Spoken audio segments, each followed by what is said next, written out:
From the national newsroom of the Canadian Press, I'm Karen Rebo. After crickets at the bargaining table all week long, talks will restart tomorrow, aimed at ending a lockout of unionized workers at British Columbia ports. Word came late last night from the union for 730 locked-out foremen that its negotiators have been ordered back to the table with the BC Maritime Employers Association and federal mediators tomorrow afternoon. Matt Poirier with the Retail Council of Canada says retailers have felt helpless as the lockout has dragged on, and they've been growing more anxious by the day as the holiday season approaches.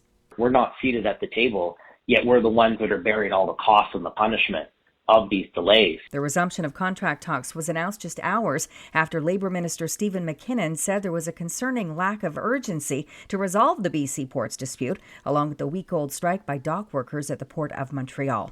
Another beluga has recently died at Marineland, making it the fifth such whale to die at the Niagara, Ontario Park in a year and the 17th since late 2019. The Ontario government is speaking publicly about its ongoing investigation of the facility. It says water troubles are under control after a recent investment. Chief Animal Welfare Services Inspector Melanie Milczynski has some details.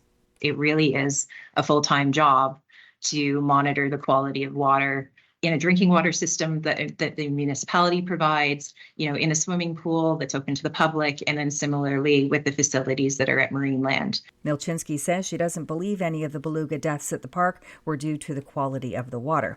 A Liberal cabinet committee that hasn't met since the year Donald Trump left the White House in 2021 is set to reconvene today in Ottawa. Cda-US Relations Cabinet Committee. The meeting was called by the Prime Minister in the wake of the election of Donald Trump to the presidency earlier this week. Among those in attendance will be Foreign Affairs Minister Melanie Joly, who says the federal government has a plan for the incoming Trump administration. Joly says Canada will stand firm on its reduced immigration targets, despite concerns that Trump's re-election could spur an influx of migrants from the U.S. Trump promised mass deportations of illegal immigrants prior to his election. David Bowles, The Canadian Press. Canadian actor and Umbrella Academy star Elliot Page says he's deeply worried by U.S. President-elect Donald Trump's election victory this week. He's also concerned by Alberta's legislation that could affect the lives of transgender people. He says he's reminding himself that the path to liberation is not linear for the LGBTQ plus community. Right now is really about community and being there for one another. And yes, strategizing together in terms of how are we going to resist what is potentially coming. Not what is potentially coming, what's been happening and what else is potentially coming. Page appeared at the inaugural Pink Awards last night in Toronto, celebrating LGBTQ organizations making a difference. This is the Canadian Press. In sports, the Vancouver Canucks overcame the loss of top scorer Brock Boeser to beat the Los Angeles Kings 4-2.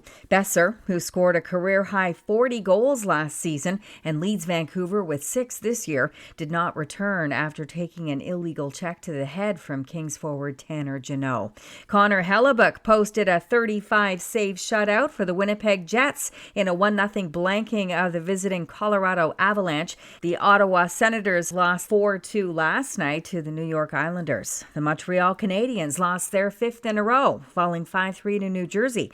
And the Boston Bruins needed overtime to beat the Calgary Flames 4-3.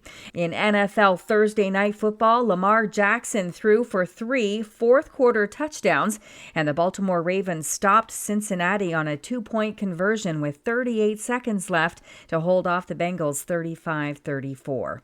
From the Canadian Press, I'm Karen Rebo. Thanks for listening. Don't forget to follow and subscribe.